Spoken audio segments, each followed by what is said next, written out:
The metallic taste of blood filled Gabrielle's mouth as her body tumbled down the marble staircase of Bennett Industries headquarters. Each impact sent shockwaves through her 7-month pregnant belly. She tried to protect her unborn daughter, curling inward, but gravity was merciless. The world spun in a kaleidoscope of pain and terror. Above her, through dimming vision, she saw Vanessa's red-soled heels clicking away, the blonde woman's laughter echoing off the walls. Her husband Richard stood frozen in his office doorway, his face a mask of calculation rather than concern. That was the moment Gabrielle understood everything. This wasn't an accident. This was a message. 10 hours earlier, Gabrielle had been humming as she prepared Richard's favorite lunch. Grilled salmon with roasted vegetables and that special lemon sauce he loved. Their 5-year marriage had been rocky lately, with Richard spending more time at the office, but she believed their baby would bring them closer. She'd even bought a tiny onesie that said, "Daddy's Little Princess," to surprise him with at lunch. The autumn sun streamed through their penthouse windows as she carefully packed the meal in an insulated bag. The Bennett Industries building gleamed like a steel monument to wealth and power in downtown Manhattan. Gabrielle had been there countless times, but today felt different. The receptionist's smile seemed forced. The security guard avoided her eyes. She dismissed her unease, attributing it to pregnancy hormones, and took the private elevator to the 45th floor where Richard's corner office overlooked the city. The elevator doors opened to reveal Richard's secretary, Patricia, who looked startled to see her. "Mrs. Bennett? We weren't expecting you today." Patricia's hand moved toward her phone, but Gabrielle waved her off with a warm smile. "I wanted to surprise Richard with lunch. Is he free?" Gabrielle asked, already heading toward his office door. Patricia stood quickly, her chair scraping against the floor. "Wait, Mrs. Bennett, he's in a meeting?" But Gabrielle had already opened the door. The scene before her shattered her world into a million pieces. Richard stood by his desk, his arms wrapped around a tall blonde woman in a designer dress. They weren't just close, they were intimate, his hand resting possessively on the woman's lower back, her manicured fingers playing with his tie. The lunch bag slipped from Gabrielle's hand, hitting the floor with a dull thud. "Richard." Her voice came out as a whisper, barely audible over the pounding of her heart. The blonde woman turned, her cold blue eyes assessing Gabrielle with disdain. This was Vanessa Hart, Richard's business partner, whom he'd mentioned casually over the past year. Gabrielle had never met her, but she recognized her from social media, always in the background of Richard's business photos, always standing just a little too close. "Well, this is awkward," Vanessa said, her voice dripping with false sweetness. She didn't even have the decency to step away from Richard. Richard's face cycled through shock, guilt, and then hardened into something Gabrielle had never seen before, cold indifference. "Gabrielle, what are you doing here?" "What am I doing here?" Gabrielle's voice rose, trembling with emotion. "I'm your wife. I came to surprise you with lunch and I find you with her?" Vanessa laughed, a sharp sound that cut through the air. "Oh honey, you really didn't know? How pathetic." She turned to Richard. "I told you she was clueless." Gabrielle felt her baby kick hard, as if sensing her distress. She placed a protective hand on her belly, trying to steady herself. "Richard, tell me this isn't what it looks like. Please." For a moment, she thought she saw a flicker of the man she'd married, the charming, attentive man who'd swept her off her feet at a charity gala 5 years ago. But it vanished as quickly as it appeared. "Gabrielle, go home. We'll talk about this later." His voice was flat, dismissive, as if she were an inconvenient interruption to his day. "Talk about this later?" Gabrielle's shock gave way to anger. "You're with another woman, and you want me to just go home and wait?" Vanessa stepped forward, her expression twisted with malice. "He doesn't want you anymore. Can't you see that? Look at yourself, swollen, waddling around like a whale. You're an embarrassment. Richard needs a real woman, not some." "Don't you dare," Gabrielle cut her off, her voice steady despite her tears. "You don't get to talk to me like that. Richard, I'm your wife. We're having a baby together. How could you do this to us?" Richard sighed as if this entire situation was tedious. "Gabrielle, don't be dramatic. Yes, Vanessa and I have been seeing each other. Yes, I should have told you. But these things happen. People grow apart." "People grow apart?" Gabrielle couldn't believe what she was hearing. "We're married. I'm carrying your child." Vanessa moved closer to Gabrielle, her expensive perfume overwhelming. "Let me make this crystal clear for you. Richard doesn't love you. He hasn't for a long time. You were convenient, a pretty accessory when he needed one. But he loves me. And unlike you, I can give him what he really wants." Gabrielle's hands trembled as she backed toward the door. I want a divorce. Fine, Richard said coldly. My lawyers will be in touch. The casualness of his response broke something in Gabrielle. She turned to leave, her vision blurred with tears, when Vanessa's voice stopped her. Oh, and Gabrielle? That baby you're carrying? Richard already has a backup plan. I'm pregnant too. 8 weeks. So your little princess won't be so special after all. The words hit Gabrielle like a physical blow. She stumbled backward, her hand reaching for the doorframe for support. Vanessa saw her vulnerability and seized it. You look unsteady, Vanessa said with a cruel smile. Maybe you should sit down. But instead of offering help, Vanessa's hand shot out and shoved Gabrielle hard in the chest. Gabrielle, already off balance, fell backward through the open doorway. The world tilted.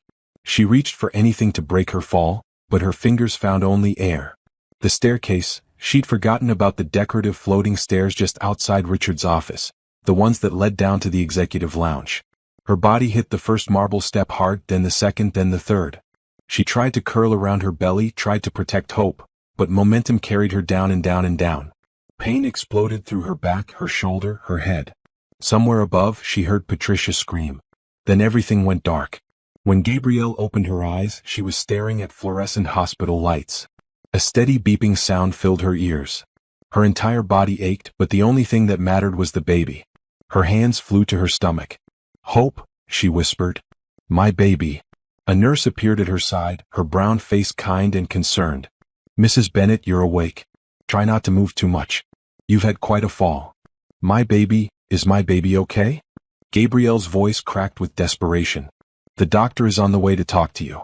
But I can tell you that we've been monitoring the baby's heartbeat, and it's strong. Relief flooded through Gabrielle, followed immediately by rage. Vanessa had pushed her. Deliberately. With malice. And Richard had just watched. She remembered now, seeing his face as she fell, that calculating look, no horror, no attempt to help. He'd let it happen. The door burst open, and 3 men rushed in, their faces identical masks of fury and concern. Julian, the oldest at 38, was still in his business suit from his tech company boardroom. Xavier, 35, had grease on his hands from whatever construction project he'd been overseeing. Cameron, the baby at 32, wore his investment bank's tailored perfection. Her 3 brothers who'd always protected her, who'd warned her about Richard from the start. Gabby. Julian reached her first, his dark eyes scanning her for injuries. Who did this to you? And that's when Gabrielle started to cry, not delicate tears but deep, soul-wrenching sobs. Because she knew her life had just changed forever. Because she'd been so blind. Because the man she'd loved had stood by while his mistress tried to kill her baby. But as she looked at her brothers' faces, saw their love and their rage, she felt something else too. Determination. Vanessa and Richard had made a mistake. They'd underestimated her. They'd forgotten that Gabrielle Bennett wasn't alone. She had 3 powerful brothers who would move heaven and earth for her. And they were about to learn what happened when you hurt the baby sister of the Anderson brothers. Dr. Martinez, a woman in her 50s with gentle hands and a no-nonsense demeanor, entered the hospital room with Gabrielle's chart. The beeping of the fetal monitor provided a steady soundtrack to the tension filling the space. Julian stood by the window, his jaw clenched so tight Gabrielle worried he'd crack a tooth. Xavier paced like a caged animal, his construction-hardened hands flexing with barely contained rage.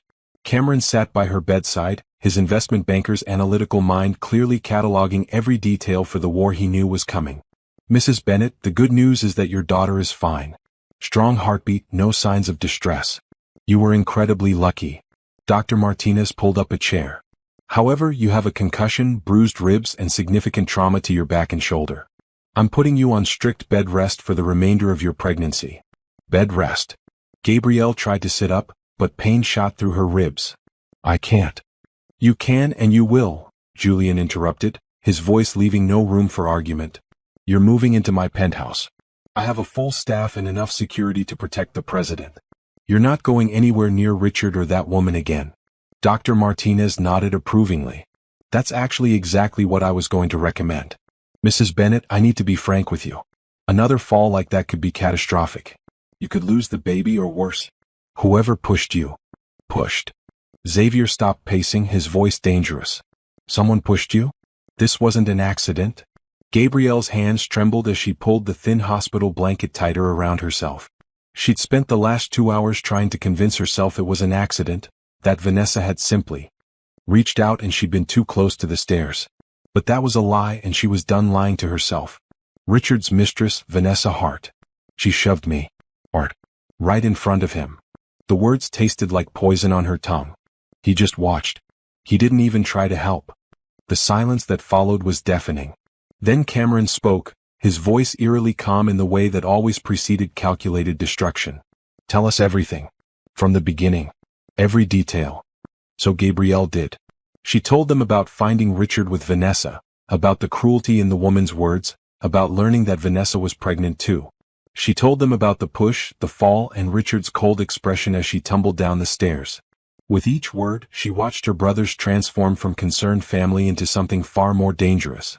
When she finished, Julian pulled out his phone. I'm calling our lawyers. All of them.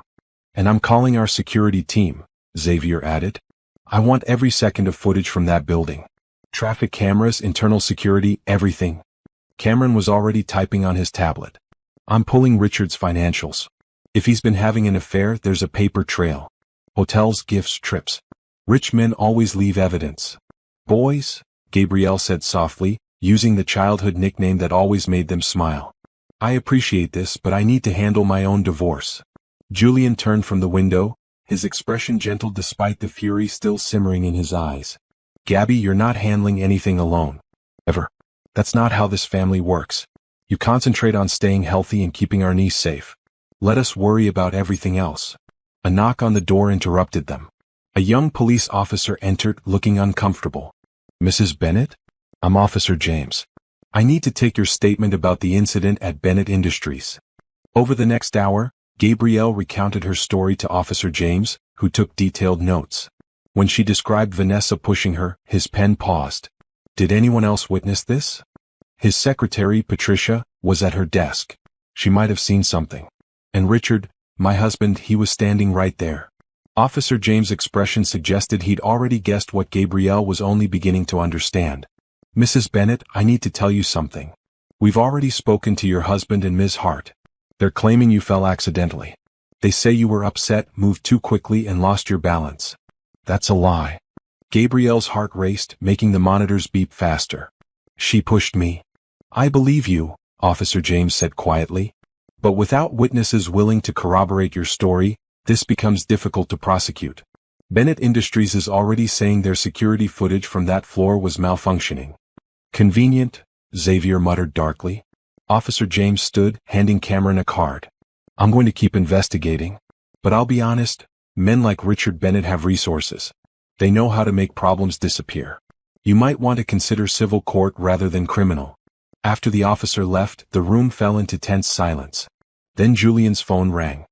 He answered, listened, and his face transformed from anger to something that looked almost like satisfaction. That was my head of security. You're going to want to hear this. He put the phone on speaker. A crisp, professional voice filled the room. Mr. Anderson, we've accessed the traffic camera footage from across the street from Bennett Industries. It shows a clear view through the building's glass exterior into the executive floor. The timestamp matches Mrs. Bennett's arrival. We're sending you the files now. Cameron's tablet pinged. He opened the files and they all crowded around the screen. The footage was grainy but clear enough. They watched Gabrielle enter the building, watched the timestamp tick forward, watched her emerge from the elevator onto the 45th floor. Then, through the glass walls of modern architecture, they saw figures moving in Richard's office. Can you enhance this? Julian asked. Cameron's fingers flew across the screen, zooming in, adjusting contrast. The image sharpened.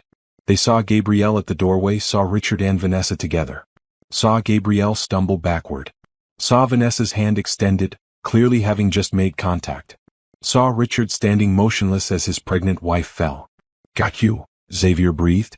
But it was what happened next that made Gabrielle's blood run cold. In the footage, after she'd fallen out of view, Richard and Vanessa had a brief conversation. Then Richard pulled out his phone, made a call, and within minutes, a man in a security uniform appeared. Richard pointed to the stairwell, then to a camera mounted on the wall. The security guard nodded and left. 2 minutes later, he returned with what looked like a hard drive. He destroyed the internal footage, Cameron said, his voice hollow with disbelief. He knew. He knew what Vanessa did and he helped cover it up. Gabrielle felt something inside her shatter and then reform, harder and colder than before. The man she'd loved, the father of her child, had watched his mistress assault her and then actively worked to hide the evidence. This wasn't just betrayal. This was something far worse. "What's our next move?" she asked, surprised by the steadiness in her own voice. Julian smiled, and it wasn't kind. "First, we get you healthy and safe. Second, we secure this footage legally. Third, we build a case so airtight that Richard can't wiggle out with all the lawyers in Manhattan. Fourth," he looked at his brothers and something passed between them, some silent communication forged over decades of brotherhood. "Fourth, we make sure Richard Bennett regrets the day he ever hurt our sister." Dr. Martinez returned with discharge papers. "Mrs. Bennett, you're free to go, but remember, bed rest means bed rest. No stress, no excitement, no physical activity. Your only jobs are to rest and grow that baby." Julian was already making arrangements on his phone. "I'm having my penthouse prepared. Medical-grade bed, round-the-clock nursing staff, and security. Gabby, do you need anything from your apartment?" The thought of going back to the home she'd shared with Richard made her nauseous. "My clothes. My photo albums. My grandmother's jewelry." "I'll handle it," Xavier said. "Give me your keys. I'll take Cameron and our security team. We'll get everything you need and nothing he can claim later." As her brothers organized her escape from the hospital, Gabrielle caught her reflection in the room's small mirror. Her dark skin was ashen, her eyes swollen from crying, her natural curls matted against the pillow. She looked like a victim. But as she watched her brothers move with military precision to protect her, she felt something stirring inside her that felt remarkably like strength. She'd been knocked down, literally, but she wasn't staying down. Richard and Vanessa had made a critical mistake. They'd hurt her when she had three of the most powerful men in New York ready to go to war for her. They'd underestimated what happened when you cornered a pregnant woman with nothing left to lose and everything to fight for.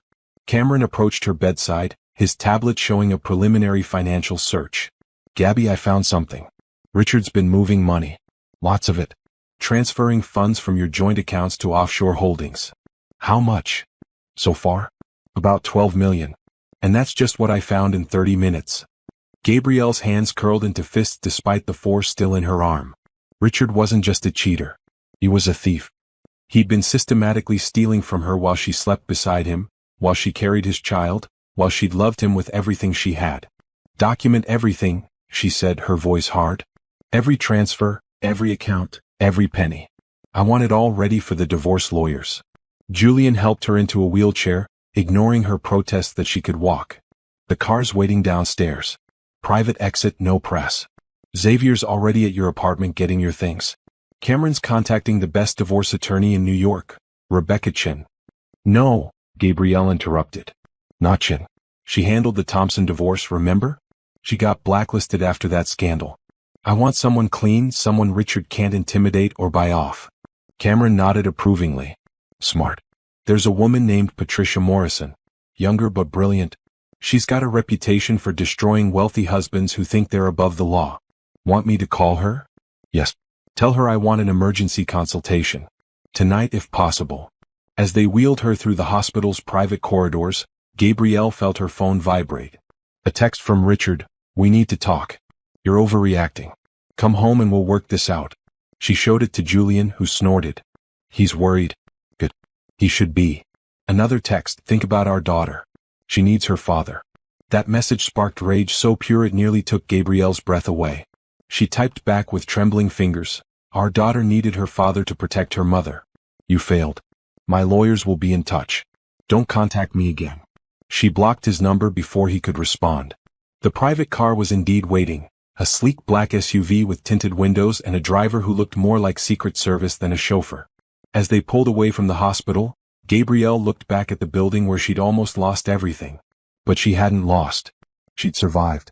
And now, surrounded by her brother's love and protection, she was going to do more than survive. She was going to win. Julian's penthouse occupied the top 3 floors of a building in Tribeca, with floor-to-ceiling windows offering a panoramic view of Manhattan's skyline. Gabrielle had visited before but never imagined she'd be living here. Her brother had transformed the entire second floor into what could only be described as a luxury recovery suite. The bedroom featured a hospital-grade adjustable bed dressed in Egyptian cotton sheets, surrounded by monitoring equipment disguised as elegant furniture. A private nurse sat in an adjoining room, ready to respond at a moment's notice. "This is too much," Gabrielle protested as Julian helped her into the bed. "I don't need all of this." "You need exactly this," Julian replied, adjusting pillows behind her back. "You were pushed down a flight of stairs while 7 months pregnant. You're staying here where I can make sure you're safe." Xavier arrived an hour later with a rolling cart full of suitcases. "I got everything from your closet, bathroom, and jewelry box. Also grabbed your laptop, tablets, and phone chargers. Your photo albums are in this bag." He set down a large leather tote carefully. "I also found these." He handed her a folder. Inside were bank statements, credit card bills, and travel receipts. These were in Richard's home office in a drawer he thought was locked. Turns out his password was pathetically easy to crack. "Your wedding date." "Idiot." Gabrielle flipped through the papers, her stomach turning with each page. Hotel charges at the Plaza, the Pierre, even the Four Seasons. All from nights when Richard claimed he was working late. Jewelry purchases from Cartier and Tiffany that she'd never received. Flight receipts to Paris, Rome, and the Caribbean for trips she'd never taken. "He's been with her for over a year," she said numbly. "Maybe longer." Cameron entered carrying his laptop and several legal pads. "Patricia Morrison can meet with us tomorrow at 10. She's agreed to come here so you don't have to travel. I've also hired a forensic accountant named Walter Green. He specializes in finding hidden assets in divorce cases. He's requesting access to all of Richard's financial records." "Richard won't give them voluntarily," Gabrielle said. Cameron smiled grimly. "He doesn't have to. I called in some favors. Walter will have access to everything by morning. Bank records, tax returns, business accounts, investment portfolios. If Richard's hiding money, we'll find it." Julian poured himself a drink from the bar in the corner. "I've also hired a private investigation firm. The best in the business. They're going to dig into everything.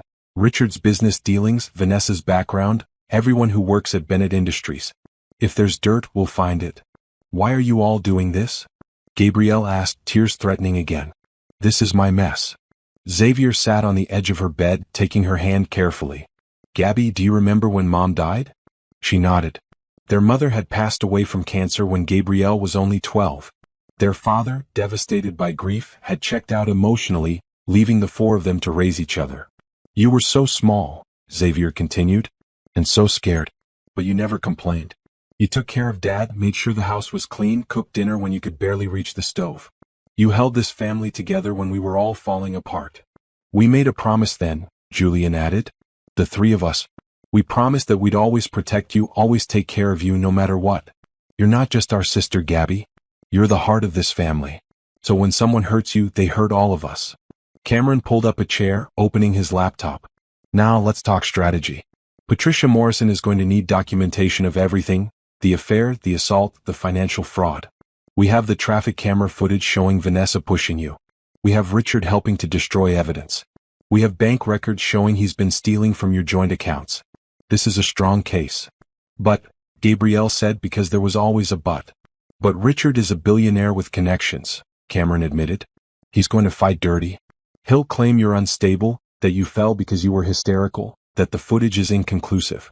He'll try to drag this out, exhaust you financially and emotionally. Which is why we're going on the offensive," Julian said. "Tomorrow, after we meet with Patricia, I'm calling a press conference." Gabrielle sat up straighter, ignoring the twinge in her ribs. "A press conference? About what?" "About everything. The affair, the assault, the cover-up. Richard's power comes from his reputation. He's the golden boy of Manhattan business, Harvard-educated, philanthropist, family man. We're going to destroy that image before he can control the narrative." "That's risky," Gabrielle said. "The media will tear me apart too." "Not if we do it right," Cameron countered. "We present you as the victim, which you are. Pregnant woman assaulted by her husband's mistress while he watched and then helped destroy evidence. You're sympathetic. Richard and Vanessa are villains.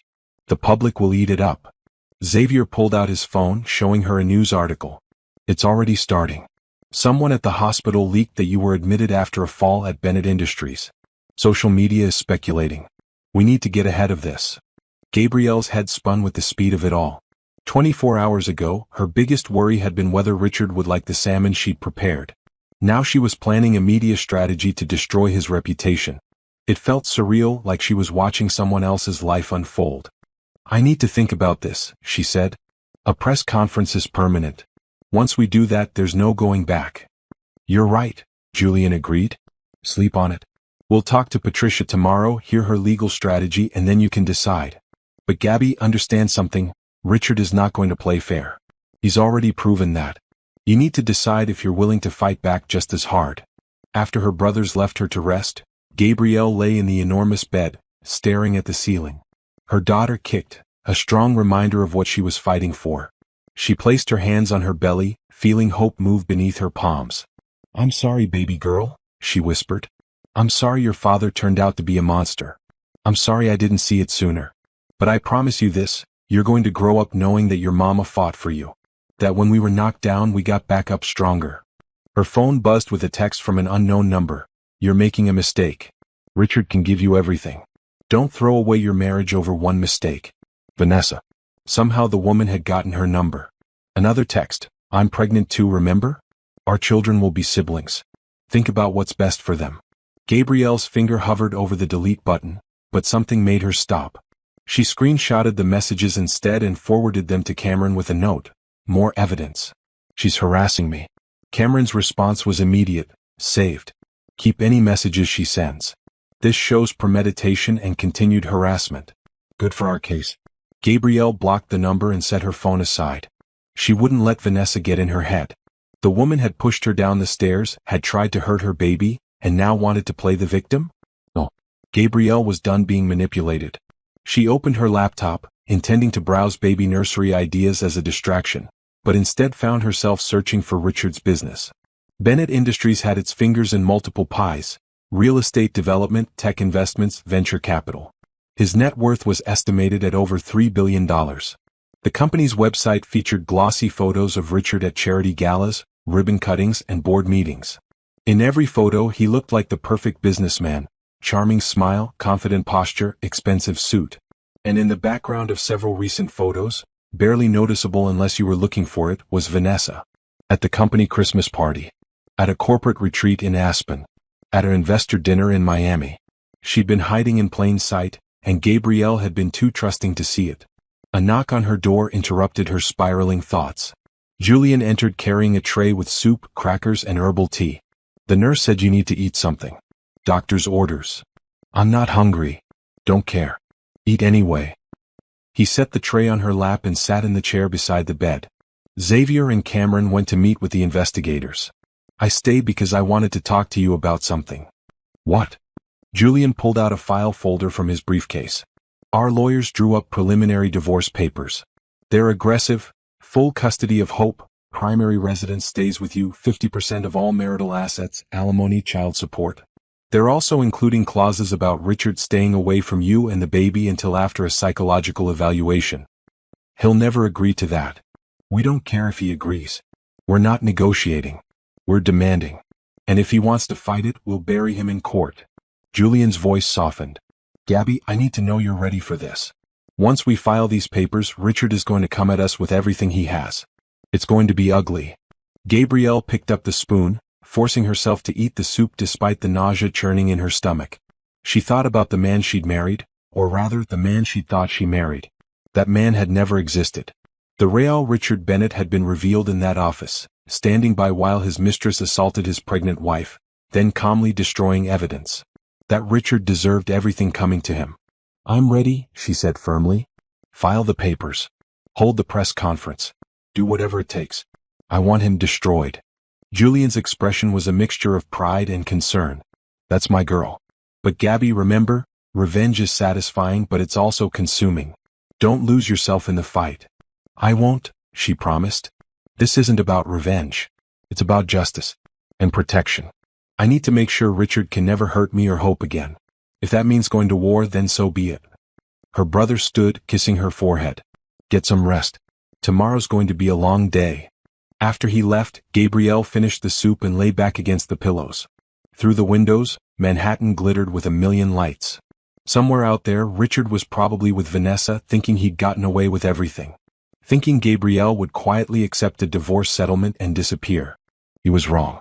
Gabrielle Bennett, soon to be Gabrielle Anderson again, was about to become his worst nightmare.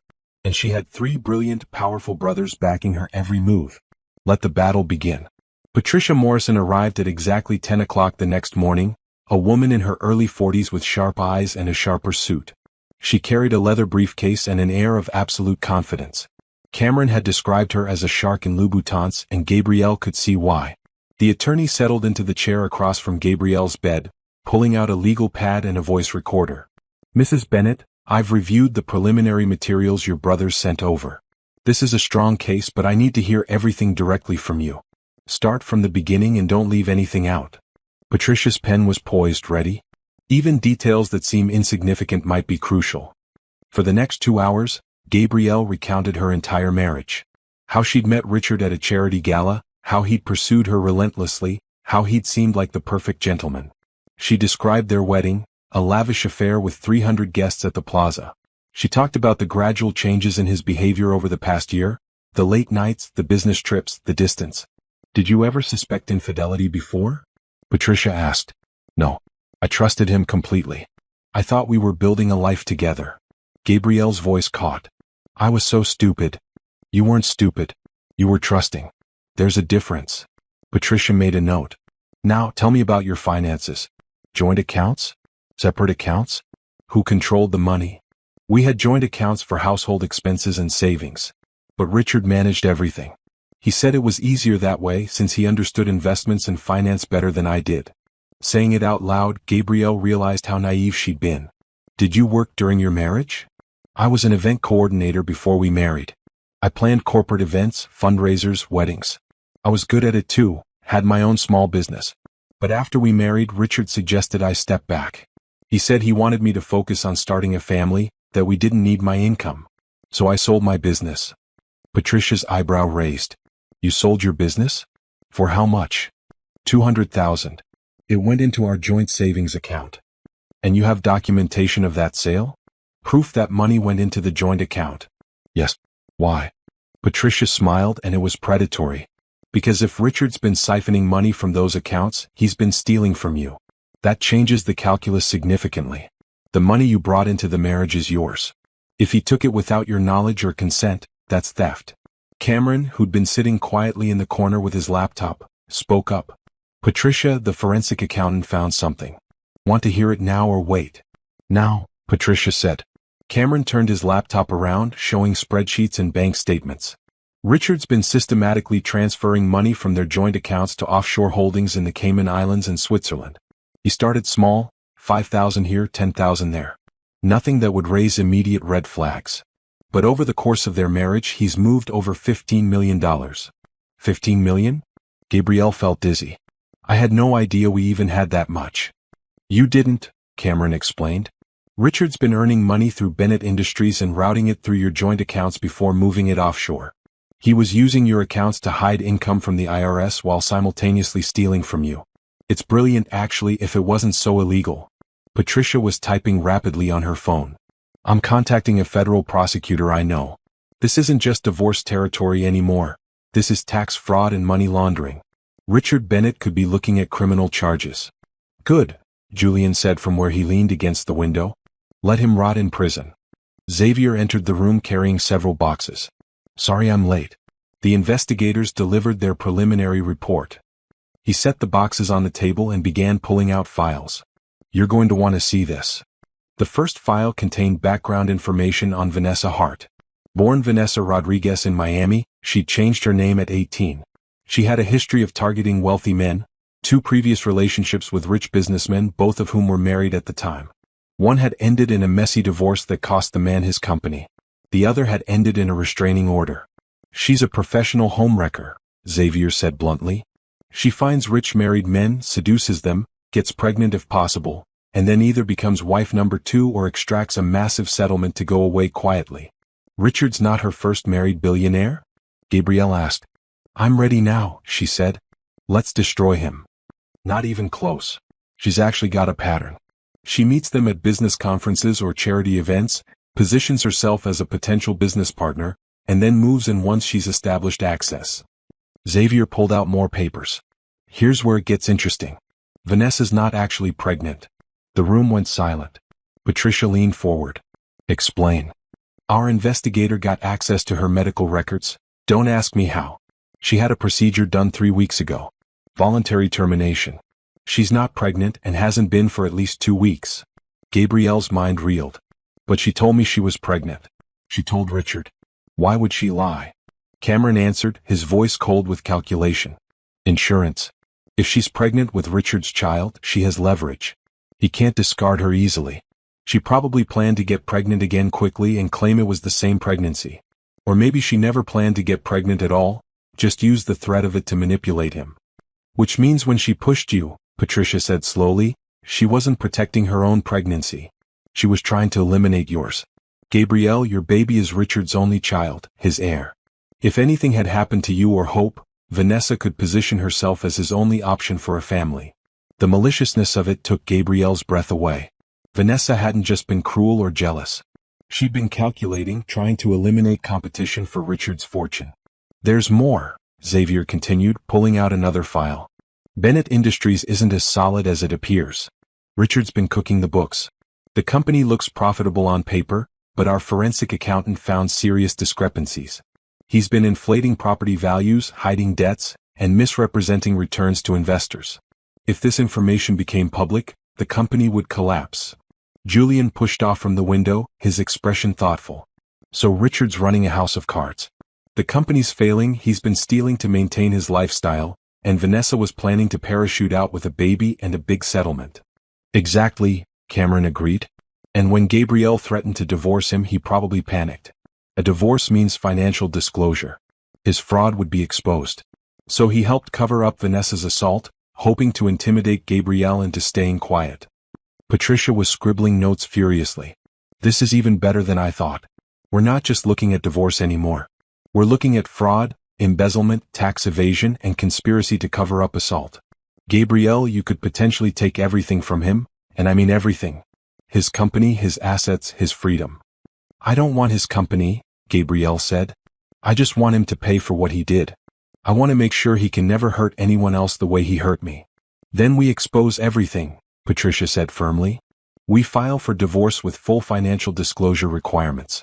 We submit the evidence of fraud to the SEC and the FBI. We hold your press conference and tell the world exactly what kind of man Richard Bennett is. And we make sure Vanessa Hart is charged as an accessory for the assault and for her role in the cover-up. Xavier grinned. I love it when a plan comes together. There's one more thing, Cameron said hesitantly. Richard's been in contact with his lawyers. They're preparing to claim that Gabrielle is mentally unstable, that her pregnancy hormones have made her paranoid and delusional. They're going to argue that she fell because she was hysterical, and that she's now fabricating stories about Vanessa to justify a cash grab divorce. Gabrielle felt cold. Can they do that? They can try, Patricia said. But we have medical records, witness statements, and that traffic camera footage. We also have Richard's pattern of financial fraud, which establishes him as dishonest. A jury won't buy his story when we show them the evidence. But Gabrielle, you need to be prepared. This is going to get vicious. They're going to attack your character, your mental state, your fitness as a mother. They'll dig into your past, talk to your ex-boyfriends, interview your old employers. They'll try to find anything they can use against you. Let them try, Gabrielle said, her voice stronger than she felt. I've got nothing to hide. Can they say the same? Julian checked his watch. Patricia, how soon can we file the divorce papers? I can have them filed by this afternoon. But I recommend we coordinate with the press conference. File the papers, hold the conference the same day, and release the evidence simultaneously. Hit him from all sides before he can mount a defense. When? Gabrielle asked. Patricia looked at her seriously. How quickly can you be ready? This is going to change your life permanently. Once we do this, there's no taking it back. Gabrielle thought about the woman she'd been a week ago, trusting, somewhat naive, content to let Richard manage everything. That woman was gone, destroyed when she fell down those stairs. The woman in her place was harder, sharper, angry. But she was also a mother, and mothers protected their children at all costs.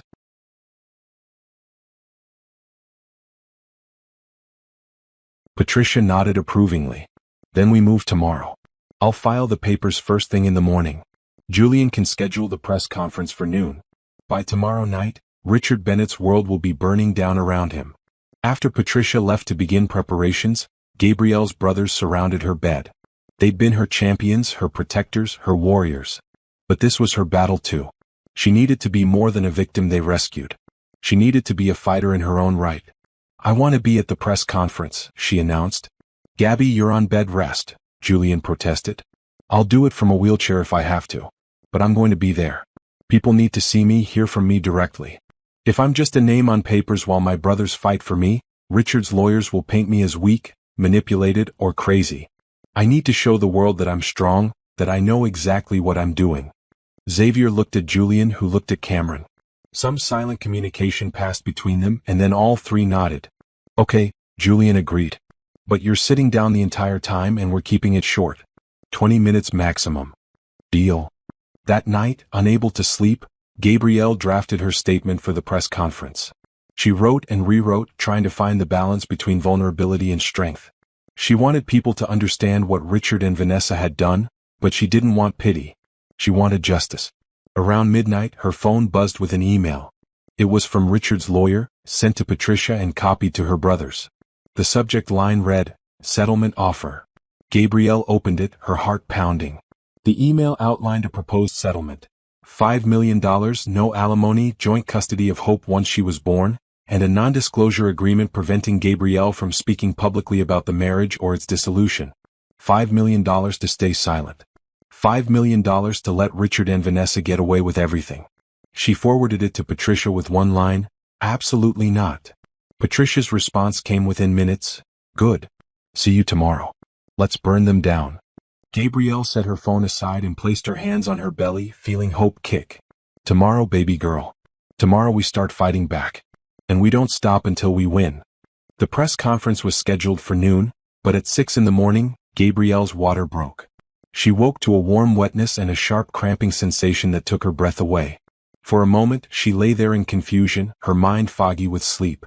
Then realization hit her like a freight train. "Julian," she screamed. "Julian, the baby's coming." Her brother burst through the door in seconds, still in pajama pants, his hair disheveled. "What? Now? But you're only 32 weeks. Tell that to Hope." Another contraction gripped her and Gabrielle gasped. "Call Dr. Martinez. Call her now." The next hour was a blur of controlled chaos. The private nurse who'd been staying in the penthouse immediately began taking Gabrielle's vitals and timing contractions.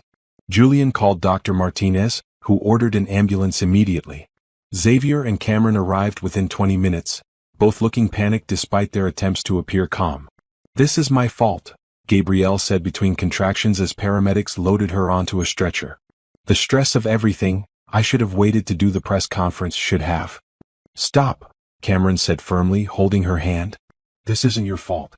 Babies come when they're ready." Hope decided today was her day. The ride to Manhattan Medical Center felt eternal. Contractions were coming every 5 minutes now, each one stronger than the last. Gabrielle squeezed Xavier's hand so hard she thought she might break his fingers, but he never complained. Julian rode up front with the driver, constantly on the phone, canceling the press conference, calling Patricia, coordinating with the hospital. Dr. Martinez met them in the emergency entrance, her calm demeanor a relief amid the chaos. "Gabrielle, we're going to take you straight to labor and delivery. At 32 weeks, Hope's lungs might not be fully developed, so we'll have the NICU team standing by. But she's been measuring strong, so I'm optimistic." "Will she be okay?" Gabrielle asked, tears streaming down her face. "We're going to do everything we can to make sure both of you are okay." The labor and delivery room was bright and clinical, filled with monitors and equipment. Nurses moved efficiently around Gabrielle, attaching monitors, starting IVs, checking her progress. Her brothers were relegated to the waiting room, much to their visible frustration, but Dr. Martinez promised to update them every 30 minutes. "You're at 6 centimeters, Dr. Martinez announced after checking. "Moving quickly. First babies usually take longer, but Hope seems determined to meet you today." Through the pain and fear, Gabrielle felt a strange sense of clarity. Her daughter was coming 8 weeks early because of stress, because Richard and Vanessa had put her through hell. But Hope was a fighter. She was surviving despite everything. She was strong just like her mother. Another contraction hit and Gabrielle screamed. The epidural helped, but nothing could completely erase the intensity of bringing a new life into the world. Between contractions she thought about what came next. No press conference today, but that was okay. Let Richard think he'd caught a break. Let him think the crisis was averted. It would make their next move even more devastating. "I want to text Patricia," Gabrielle said during a brief respite. Can someone get my phone? A nurse retrieved it and Gabrielle typed out a message with shaking hands. Baby coming early. Can we push press conference to next week? Want to hold it in the hospital if possible. Show them exactly what Richard's actions cost us. Patricia's response was immediate. Brilliant.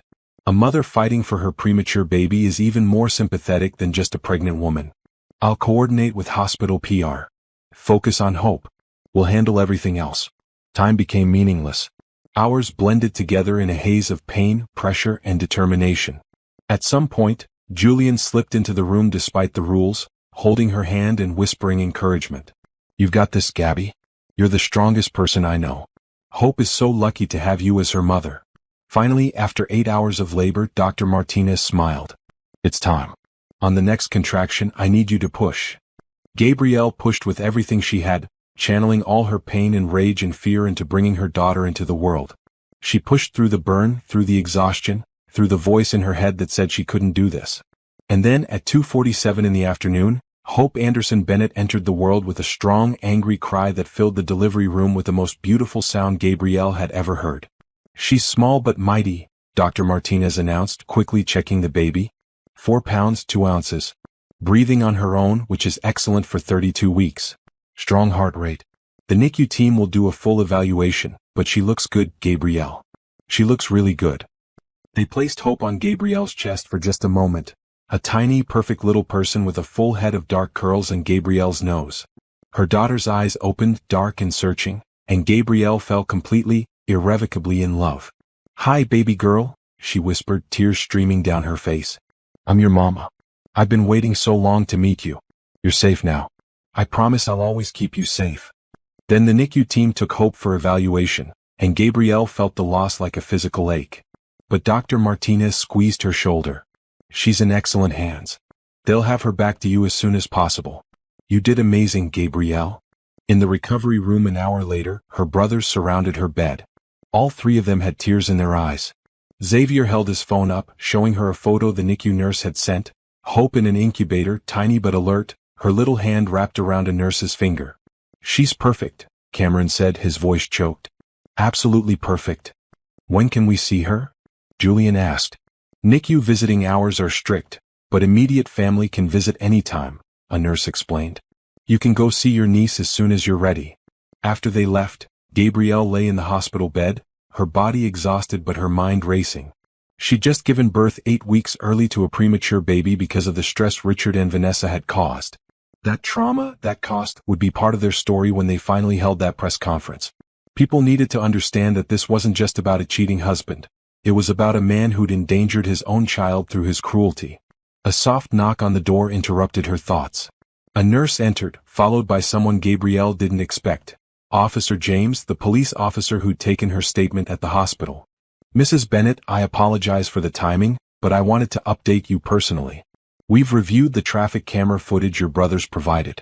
Combined with your medical records showing injuries consistent with a fall rather than just fainting, and testimony from the building's receptionist who heard you scream before you fell, we have enough to press charges against Vanessa Hart for assault and against Richard Bennett for obstruction of justice.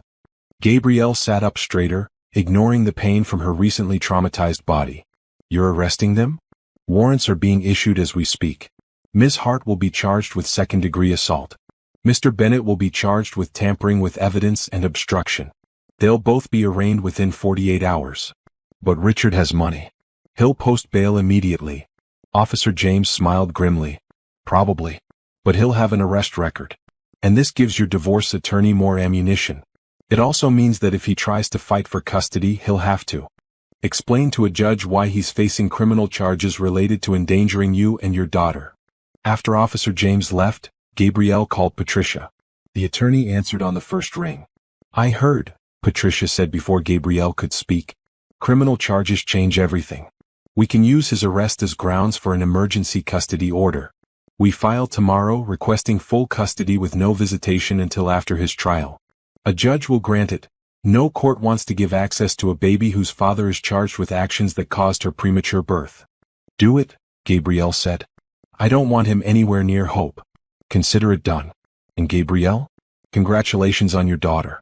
I can't wait to meet her. That evening, after she'd been cleared to visit the NICU, a nurse wheeled Gabrielle down in a wheelchair. The neonatal intensive care unit was quiet, filled with the beeping of monitors and the soft sounds of tiny babies fighting to survive. Hope was in an isolette near the window, bathed in the glow of warming lights. "She's doing beautifully," the nurse said. "Breathing well, maintaining her temperature, even took a little bottle. She's a fighter." Gabrielle reached through the isolette's portholes, gently touching her daughter's impossibly small hand. Hope's fingers wrapped around one of Gabrielle's, gripping with surprising strength. "That's my girl," Gabrielle whispered. "We're fighters, you and me. We don't give up and we don't back down. Your daddy and his girlfriend tried to hurt us, but we survived. We're going to do more than survive, baby. We're going to thrive." The NICU door opened and Julian, Xavier, and Cameron entered, all wearing the required gowns and having scrubbed their hands. They gathered around the isolette, staring in wonder at their tiny niece. "She looks like you," Xavier said softly. "Same nose, same chin. Poor kid." Gabrielle laughed despite everything. "Watch it or you're not babysitting." "I call Godfather," Cameron announced. "We all call Godfather," Julian countered. "There's 3 of us. She's getting 3 godfathers whether she likes it or not." As her brothers bickered good-naturedly over Hope's isolette, Gabrielle felt something shift inside her. She'd spent the last week feeling like a victim, like someone who'd been broken by what Richard and Vanessa did. But looking at her daughter, this tiny, perfect little fighter who came into the world early but strong, Gabrielle realized she wasn't broken. She was transformed. She was a mother now. And mothers didn't hide. They didn't cower.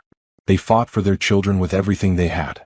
Tomorrow, Patricia would file for emergency custody. The day after, Richard would be arrested. And next week, they'd hold that press conference and tell the world exactly what kind of monster Richard Bennett really was. But tonight, in this quiet NICU with her brothers and her daughter, Gabrielle felt something she hadn't felt in weeks. Hope. Real hope, not just the name she'd given her daughter. Hope that they would win this fight. Hope that justice would prevail. Hope that she and her baby girl would build a beautiful life together, free from Richard's shadow. "Welcome to the world, Hope Anderson Bennett," she whispered to her sleeping daughter. "Your mama's got you. Always." 2 weeks after Hope's birth, Gabrielle sat in Patricia Morrison's office conference room, her daughter sleeping peacefully in a carrier beside her chair.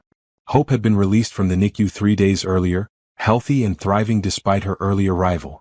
The baby's presence seemed to fill the room with a quiet determination, a constant reminder of what they were fighting for. Patricia spread documents across the large mahogany table, each pile representing another nail in Richard's coffin. The emergency custody order was granted this morning.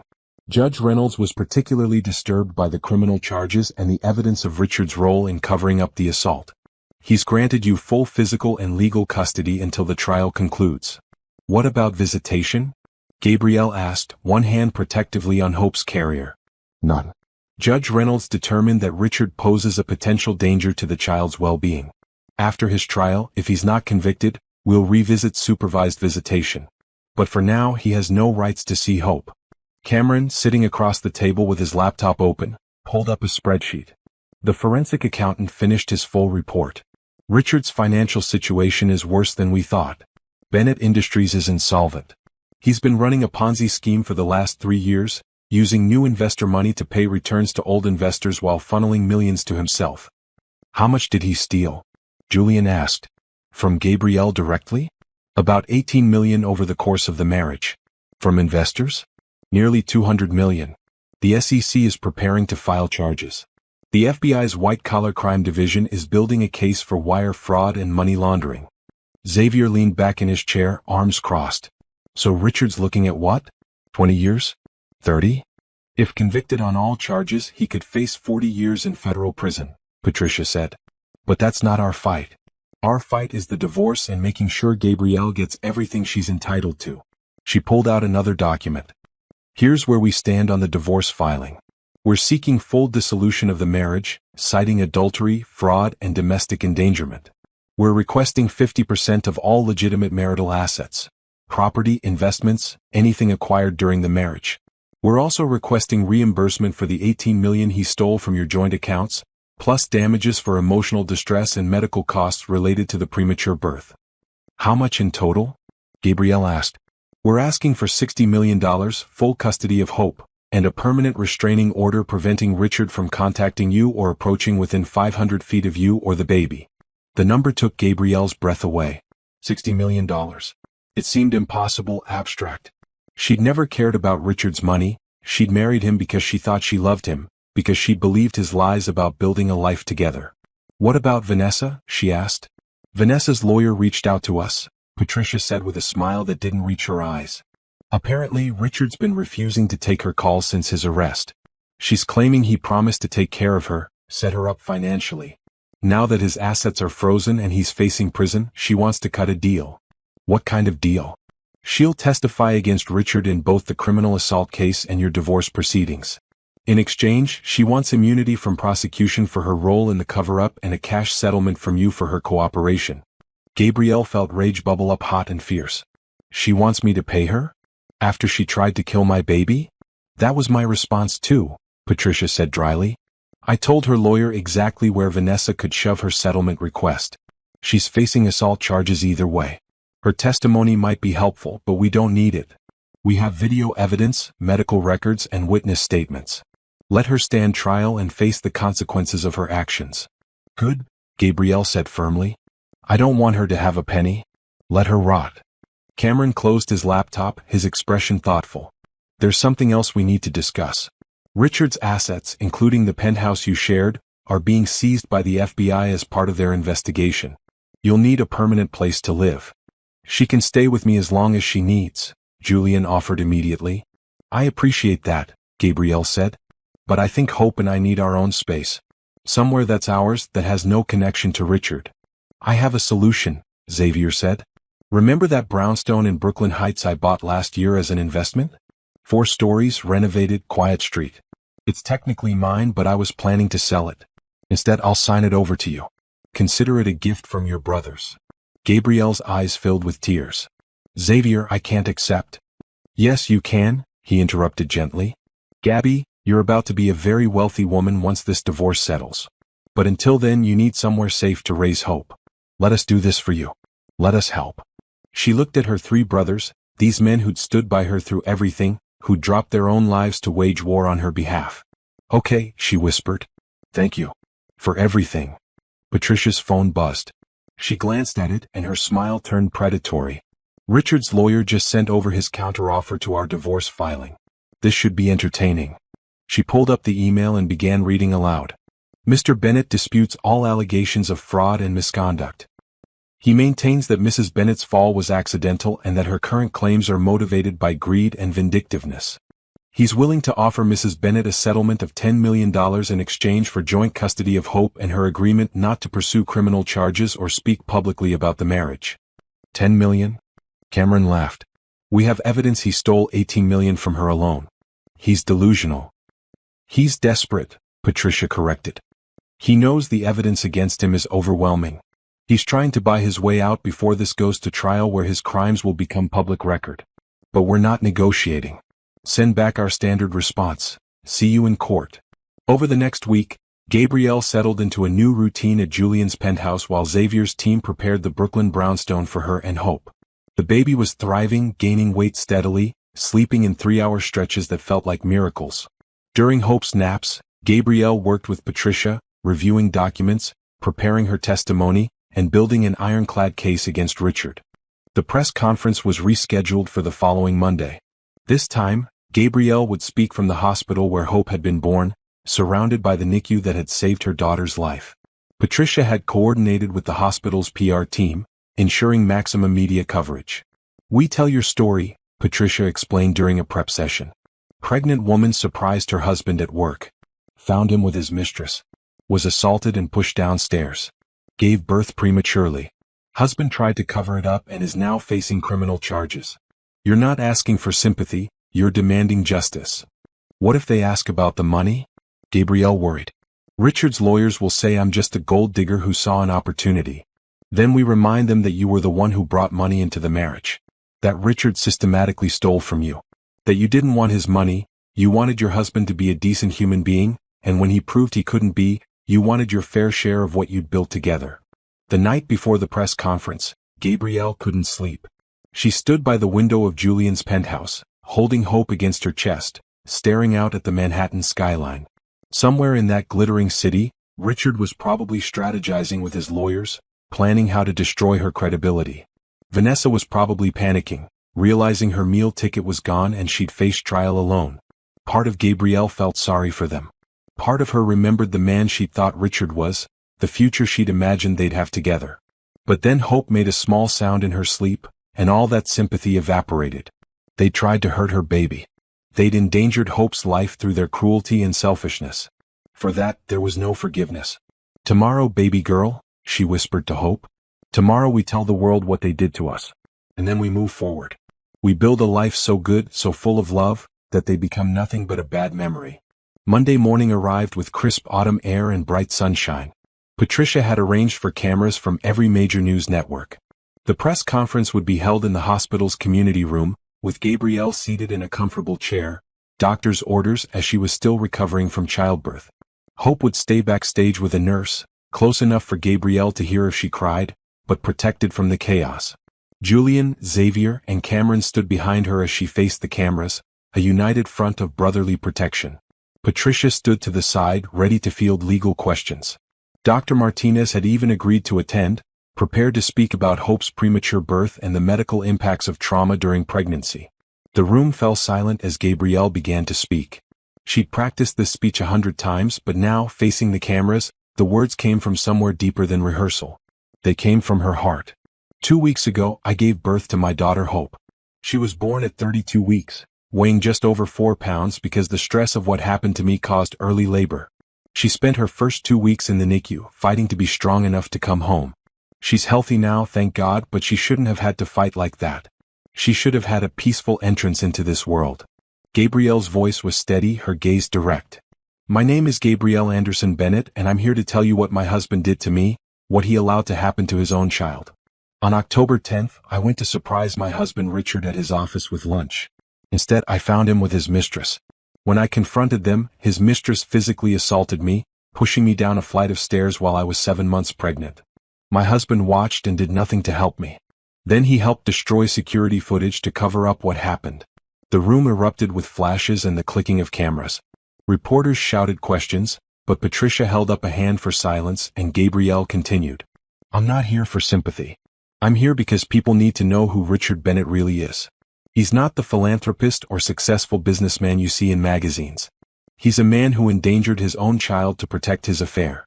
He's a man who stole millions from me and from his investors. He's a man facing criminal charges for fraud, obstruction of justice, and enabling assault." She paused, letting that sink in. "I'm filing for divorce. I'm seeking full custody of my daughter. And I'm demanding that Richard face consequences for his actions, not just from me but from the law. What he did was wrong. What he allowed Vanessa Hart to do was wrong. And I won't stay silent while they try to paint me as some bitter ex-wife. I'm a mother protecting her child. That's all I've ever been." Patricia stepped forward. "We'll take a few questions now.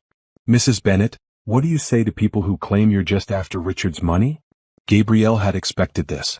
"I brought $200,000 into our marriage from the sale of my own business. Richard convinced me to deposit it into our joint account and to stop working so I could focus on starting a family. Over our marriage, he stole $18 million from those joint accounts, money that was partially mine. I'm not after his money. I'm after my money that he stole, plus compensation for what he did to me and my daughter. How do you respond to allegations that you're emotionally unstable?" I'd say that being upset after discovering your husband's affair and being assaulted is a normal emotional response, not instability. Richard's lawyers are trying to discredit me because they know the evidence against him is overwhelming. But we have video footage of the assault, medical records, witness statements, and forensic accounting that proves his theft. My emotions don't change facts. What about Vanessa Hart? Gabrielle's expression hardened. Vanessa Hart assaulted a pregnant woman, lied about being pregnant herself to manipulate my husband, and showed no remorse when I lost consciousness falling down the stairs. She's facing criminal charges as she should be. I have nothing else to say about her. Mrs. Bennett, what's next for you? This was the question Gabrielle had been waiting for. She smiled and it was genuine. I'm going to raise my daughter in a home filled with love. I'm going to rebuild my event planning business. I'm going to show Hope that you can survive terrible things and still build a beautiful life. Richard and Vanessa tried to break me. They failed. I'm stronger now than I've ever been." After the press conference, Patricia reported that every major news outlet was running the story. Social media exploded with support for Gabrielle. #JusticeForGabrielle trended nationally. Richard's business associates began distancing themselves publicly. Investors sued Bennett Industries. Richard's world was crumbling, exactly as Gabrielle had planned. That evening, holding hope while watching the sunset from Julian's penthouse, Gabrielle felt something close to peace. The battle wasn't over. The divorce would take months to finalize, the criminal trials even longer. But she'd taken back her narrative. She'd told her truth. She'd shown the world that she wasn't a victim to be pitted or dismissed.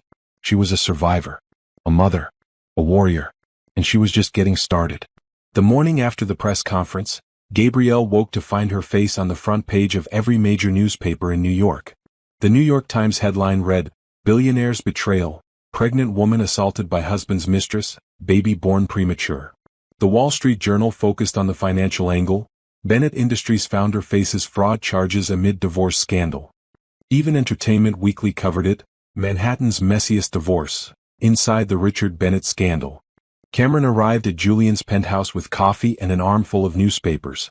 "You're everywhere. The press conference has been viewed over 15 million times online. Your story is trending in 30 countries. Is that good?" Gabrielle asked, feeding Hope her morning bottle. "It's excellent. Public opinion is completely on your side. Richard's being torn apart online. His company's stock is in free fall, dropped 40% yesterday alone. Investors are panicking. His board of directors called an emergency meeting to discuss removing him as CEO. Xavier joined them, his phone pressed to his ear. He was talking to someone in rapid-fire sentences, his construction site voice cutting through the penthouse's quiet morning. He hung up and grinned. Richard's lawyers just filed a motion to seal the divorce records, claiming the media attention is prejudicing potential jurors. Patricia already filed a counter-motion arguing that Richard's attempts to hide his actions are exactly why transparency is needed. "Will the judge seal the records?" Gabrielle asked. "Doubtful. This is a civil case and Richard's criminal trial is separate. Plus, Patricia's already distributed so much evidence to the press that sealing records now would be closing the barn door after the horse escaped." Julian entered carrying his tablet, his expression serious. "Gabby, we need to talk about something. The press is camped outside this building. They're following you everywhere, to doctor's appointments, to the brownstone, even to the grocery store Cameron went to this morning. We need to decide how to handle the media going forward." Gabrielle looked down at Hope, who'd fallen asleep mid-feeding, milk-drunk and peaceful. This was what she'd wanted, to expose Richard, to ensure he couldn't control the narrative. But she hadn't fully considered the cost. Her daughter would grow up with this story following them. Every time someone searched Gabrielle's name, they'd find articles about the assault, the divorce, the scandal. "I don't want to hide," she said slowly. "But I also don't want Hope's childhood documented by paparazzi. Can we find a middle ground?" Patricia called into the penthouse via video conference, her home office visible behind her.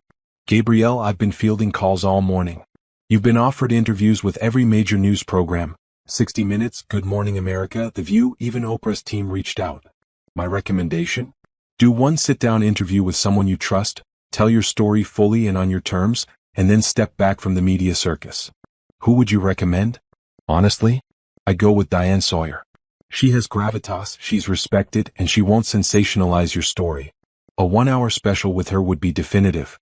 After that, you can refer all press to that interview and focus on your daughter."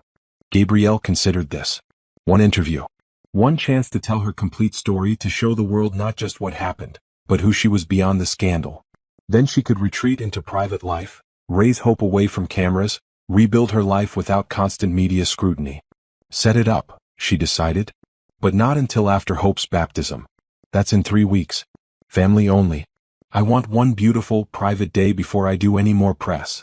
Over the next week, the public fallout from the press conference intensified. Richard's company officially declared bankruptcy, unable to survive the twin blows of his criminal charges and the massive investor lawsuit. The SEC filed formal complaints. The FBI raid on Bennett Industries' offices made every evening news broadcast.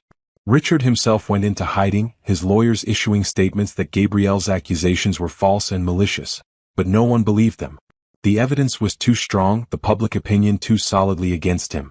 Vanessa Hart tried to sell her story to a tabloid, But Patricia immediately filed for an injunction preventing her from profiting from her crime while still facing trial. The judge granted it, and Vanessa disappeared from public view, her social media accounts deleted, her life in ruins. Gabrielle moved into the Brooklyn Heights brownstone, and it felt like starting fresh. The 4-story house had tall windows that filled every room with natural light, hardwood floors worn smooth by time, and a tiny garden in the back where she could already picture Hope playing someday. Her brothers helped her furnish it. A nursery on the 2nd floor with pale gray walls and white furniture, a master bedroom suite on the 3rd floor that felt like a sanctuary, a home office on the 4th floor where she could rebuild her event planning business. On a Tuesday afternoon 2 weeks after the press conference, Patricia called with news. Richards agreed to settle. Gabrielle, who'd been organizing Hope's closet, nearly dropped the tiny onesie in her hand. He what? His lawyers finally convinced him that going to trial would destroy what little reputation he has left. They're offering $50 million, full custody to you with no visitation rights, and a permanent restraining order. He keeps whatever assets the FBI doesn't seize. The settlement includes a clause preventing him from ever seeking custody or contact with Hope without court approval. What about an apology? Patricia laughed bitterly. There's a non-admission of wrongdoing clause. He won't apologize or admit to anything. But Gabrielle, this is a good deal. $50 million is close to what we asked for, and you get complete custody. Richard will be tied up in criminal trials for years. By the time he's sentenced, and he will be sentenced, Hope won't even remember him. Gabrielle thought about it. Part of her wanted to drag Richard through a public divorce trial, to make him sit in court and face what he'd done. But another part, the tired mother part, just wanted it to be over. She wanted to move forward, to focus on Hope, to stop defining her life by Richard's betrayal. I'll accept, she said. But I want one modification to the settlement. Richard has to publicly apologize, not to me but to Hope. On record. A statement acknowledging that his actions led to her premature birth and that he failed as a father. I want that apology in writing, filed with the court, so that when she's old enough to understand, she'll know that even he admitted he was wrong. Patricia was quiet for a moment. That's actually brilliant. His lawyers will hate it, but if he wants this settlement, he'll have to agree. I'll push for it. 2 days later, Richard's lawyers agreed to the modified settlement. The apology was delivered via notarized letter, cold and legal, but it existed. I, Richard James Bennett, acknowledge that my actions during my marriage to Gabrielle Anderson Bennett caused her substantial emotional and physical harm. My infidelity and my failure to protect her from assault resulted in the premature birth of our daughter, Hope Anderson Bennett. I failed in my duties as a husband and as a father. I waive all parental rights and agree that Hope's best interests are served by being raised solely by her mother. I apologize for the pain I've caused. It wasn't warm. It wasn't heartfelt. But it was an admission on record that he'd been wrong. And that was enough. The divorce was finalized 3 weeks later in a brief court hearing. Judge Reynolds reviewed the settlement agreement, asked Gabrielle 3 times if she was certain this was what she wanted, and then signed the decree. Just like that, after 5 years of marriage, Gabrielle was no longer a Bennett. She was Gabrielle Anderson again, with sole custody of her daughter, $50 million, and a future that was entirely her own to build. The Diane Sawyer interview aired a month after the divorce finalized. Gabrielle wore a simple navy dress, minimal makeup, her natural curls framing her face. She sat in the brownstone's living room, Hope sleeping in a bassinet just off camera. For an hour she told her story, all of it. The fairy tale beginning, the gradual realization that something was wrong, the devastating discovery of the affair, the assault, the premature birth, the fight for justice. But she also talked about what came after. About her brothers who never left her side. About holding hope for the first time and realizing that sometimes the worst moments of your life give birth to the best things. About rebuilding her business. About her plans to start a foundation helping women escape abusive marriages. About the future she was creating for herself and her daughter. Do you regret marrying Richard? Diane asked near the end. Gabrielle looked at the camera, then at Hope's bassinet. I regret that he wasn't the man I thought he was. I regret the pain he caused. But I don't regret the marriage because it gave me hope. And she's worth every moment of pain I endured. Would I change things if I could? Yes. Would I trade hope to make that change? Never. What would you say to other women going through similar situations? I'd say you're stronger than you think. I'd say that leaving is terrifying but staying is worse. I'd say that you deserve better. You deserve love that doesn't hurt, partnership that doesn't diminish you, respect that doesn't require you to shrink yourself. And I'd say that you're not alone. There are people who will fight for you if you let them. There's life after betrayal, after assault, after your world falls apart. I'm living proof of that. The interview ended with footage of Gabrielle playing with Hope in the brownstones garden, the autumn sun casting golden light. No, not golden. The camera captured the scene in bright, cool tones, the kind of natural daylight that showed everything clearly, without filters or warmth to soften the edges. It was honest, real, true. After the interview aired, Gabrielle's phone exploded with messages. Women from across the country reached out, thanking her for telling her story, for giving them courage to leave their own bad situations, for showing that survival was possible. Several offered to help with the foundation she'd mentioned. A tech entrepreneur offered to fund it entirely, $10 million to establish a network of resources for women escaping abusive marriages.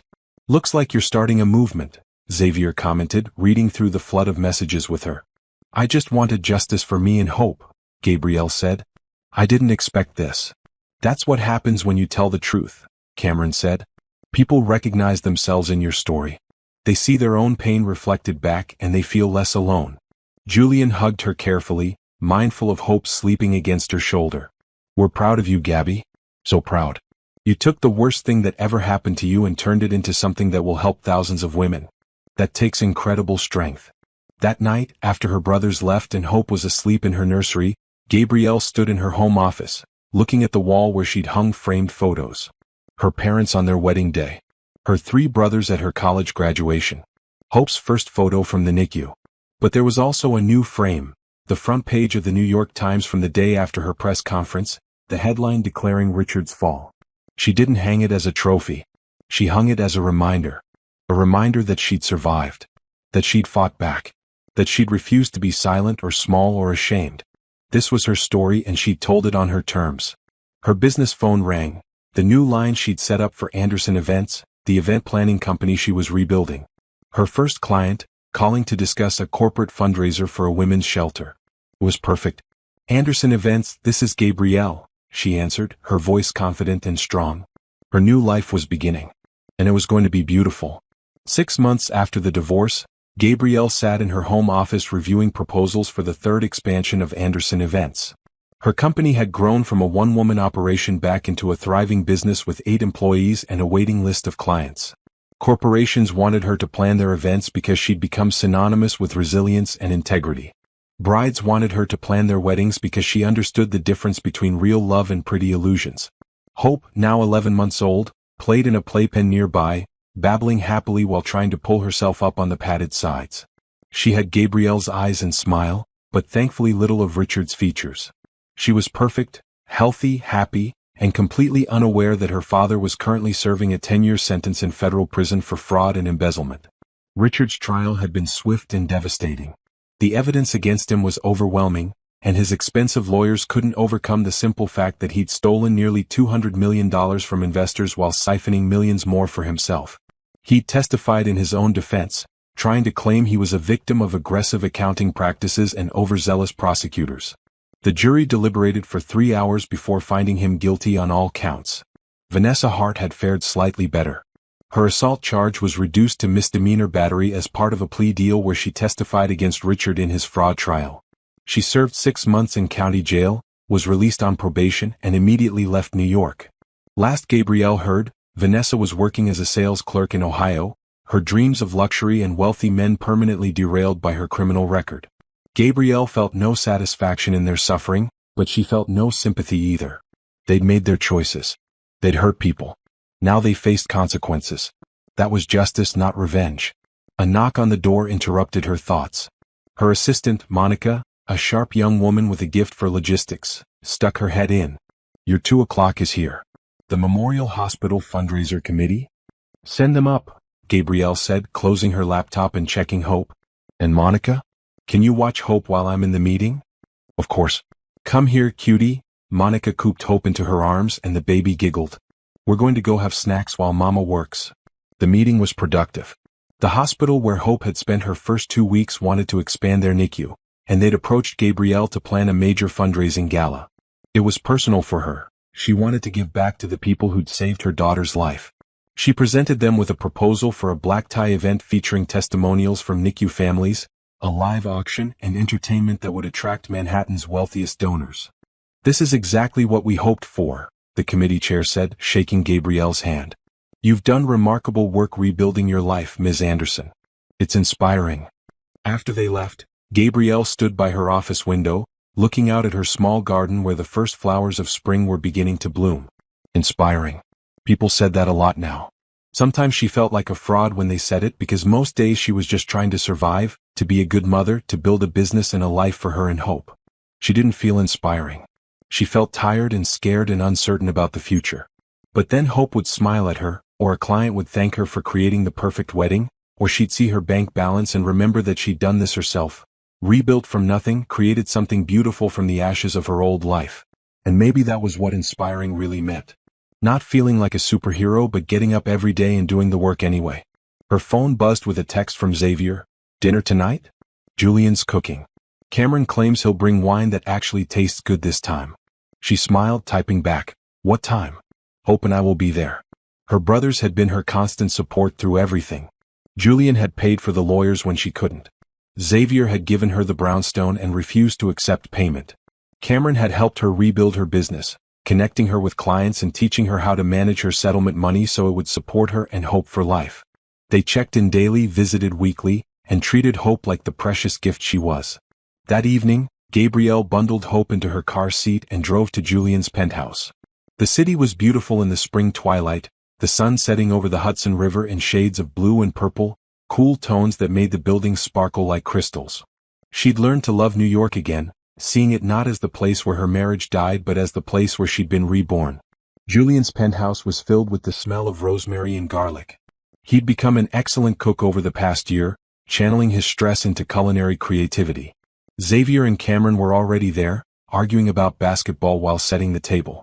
The scene was so normal, so peaceful, that Gabrielle felt tears prick her eyes. "Hey, no crying," Cameron said immediately, coming to take Hope from her arms. "We have a strict no-crying policy at family dinners. Unless Hope does it, then we all scramble to make her happy." "I'm not crying. I'm just happy," Gabrielle protested, but she was crying a little. "Happy tears are allowed," Julian called from the kitchen. "Dinner's in 5 minutes. Xavier, stop letting Hope grab your watch. It costs more than your car. She likes shiny things." "Can't blame her for good taste," Xavier said, but he gently redirected Hope's grabby hands to a toy instead. Over dinner, perfectly cooked lamb with roasted vegetables, they talked about everything and nothing. Julian's tech company was launching a new product. Xavier was bidding on a major construction project in Brooklyn. Cameron was considering a job offer from a rival investment firm. Gabrielle told them about the NICU fundraiser and about the growing waiting list for Anderson events. "You know you're going to need to hire more staff," Cameron said. 8 employees can't handle the volume you're describing." "I know. I've been interviewing. It's just hard to trust people after everything." "Not everyone is Richard or Vanessa," Julian said gently. "Most people are good. You just happen to marry one of the bad ones." "How do you know, though? How do you tell the difference?" Gabrielle asked. It was a question that haunted her, especially as Hope got older and would eventually ask about relationships and love. "You trust your instincts," Xavier said. "And you trust that you're strong enough to survive if you're wrong again. You weren't weak for trusting Richard. You were human. He was the one who was wrong, not you." After dinner, while her brothers cleaned up and Hope played with blocks on the floor, Gabrielle's phone rang.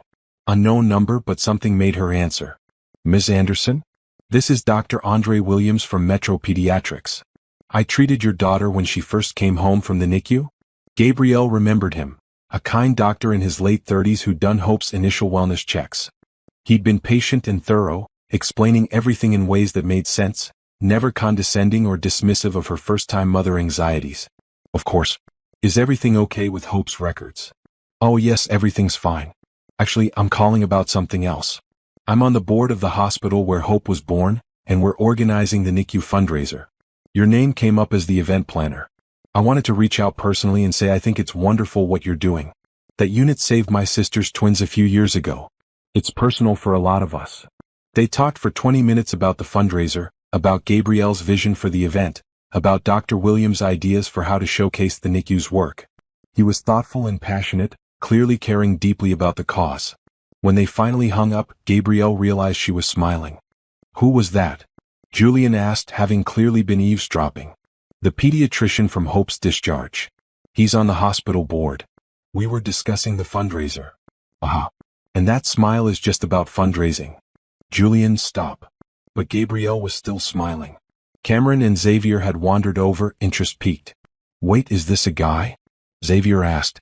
It's a doctor I spoke to professionally about a professional event, Gabrielle said firmly. But her brothers were grinning like idiots. You should ask him to coffee, Cameron suggested. Professional coffee. To discuss the fundraiser. I have no interest in dating. I have a baby and a business and a life that's finally stable. The last thing I need is a man complicating everything. Not all men are Richard, Julian said, echoing his earlier sentiment. And you deserve love, Gabby. Real love. The kind that builds you up instead of tearing you down. Maybe someday, Gabrielle said. But not now. Now I focus on Hope and on building Anderson events. That's enough. But driving home that night, Hope asleep in her car seat, Gabrielle thought about Dr. Williams' voice. Warm and kind, genuinely interested in helping sick children, passionate about the fundraiser. She thought about how he'd treated Hope during those first scary weeks home from the NICU, how he'd never made Gabrielle feel stupid for asking questions, how he'd been patient and respectful. She wasn't ready for dating. Wasn't ready to risk her heart again. But maybe, just maybe, it would be okay to have coffee sometime. Professional coffee. To discuss the fundraiser. That was all. The next morning she sent Dr. Williams an email. Thank you for calling yesterday. I'd love to discuss the fundraiser in more detail. Would you be available for coffee sometime this week to go over ideas? His response came within an hour. I'd love to. How about Thursday at 2 p.m.? There's a cafe near the hospital that makes excellent coffee and has a quiet corner where we can talk. Thursday at 2 p.m. It was professional. It was just coffee. It didn't mean anything. Except it felt like something. It felt like possibility. It felt like maybe, just maybe, Gabrielle was ready to trust again. Not completely, not recklessly, but carefully. Cautiously. With eyes wide open and boundaries firmly in place. What do you think, Hope? She asked her daughter that night while giving her a bath. Is Mama being stupid? Or brave? Hope splashed water and giggled, which Gabrielle chose to interpret as approval. Maybe she was both stupid and brave. Maybe that was okay. Maybe that's what healing looked like. Risking yourself again, one small step at a time, even when you're terrified. Thursday she'd have coffee with Dr. Williams. Just coffee. Just conversation. And maybe, if she was very lucky, it would be the start of something good. Something healthy. Something real. But even if it wasn't, she'd still be okay. Because she'd proven to herself that she could survive anything. She'd built a life she loved, a business she was proud of, and she was raising a beautiful daughter who would grow up knowing that her mother was strong enough to leave when love turned toxic, brave enough to fight for justice, and resilient enough to build something beautiful from the ruins. That was enough. That was everything. The coffee meeting with Dr. Andre Williams lasted 3 hours. They discussed the fundraiser for maybe 30 minutes before the conversation drifted to other topics. Medicine and event planning, New York neighborhoods, favorite books and movies. Andre was easy to talk to, genuinely interested in what Gabrielle said, and refreshingly normal. No talk of billions or investments or power. Just a pediatrician who loved his work and happened to also care about charity fundraising. I should let you get back to work, Gabrielle said finally, glancing at her watch and realizing how much time had passed. Monica was watching Hope at the office, and she didn't want to take advantage. I've enjoyed this, Andre said, and he seemed genuine. Would you want to do it again? Maybe dinner next time? I know a great Ethiopian place in Brooklyn. Gabrielle's heart raced. This was a date. He was asking her on an actual date. She should say no. She should focus on hope and work and healing. She should not complicate her life with romance when she was just figuring out how to be single and whole again. I'd like that, she heard herself say. But I need to be honest with you. I have a daughter. She's my priority. And I'm not interested in anything casual. I've been through too much to waste time on something that's not going somewhere real. Andre didn't flinch. I have a daughter too. She's 6. Lives with her mom in New Jersey. We were never married, co-parent well. I understand priorities. And I'm not interested in casual either. I'm 38 years old. If I'm going to date someone, I want it to be because I think we might actually build something together, not just pass time. His honesty was disarming. Okay then. Dinner. But somewhere with good lighting and lots of people around. And I'll drive myself. He smiled. How about Saturday? 7 o'clock? I'll text you the address. They met at the Ethiopian restaurant, and the food was incredible. Andre told her about his practice, about the kids he treated, about how he'd wanted to be a doctor since he was 8 years old and his little brother got sick. Gabrielle told him about rebuilding Anderson events, about the NICU fundraiser plans, about Hope's first attempts at walking. They carefully didn't talk about Richard or the scandal. It was an elephant in the room. Gabrielle knew Andre must have recognized her from the news coverage, must know her story. But he didn't bring it up, didn't pry, didn't treat her like a victim or a curiosity. He treated her like a woman he was interested in getting to know. On their third date, a walk through Prospect Park while their daughters played at the playground, Andre finally brought it up. I know what happened to you. The assault, the divorce, all of it. I want you to know that I think what you did, standing up, telling your story, fighting back, was incredibly brave. But I also want you to know that I'm not interested in you because of that. I'm interested in you because you're smart and funny and you care about helping people.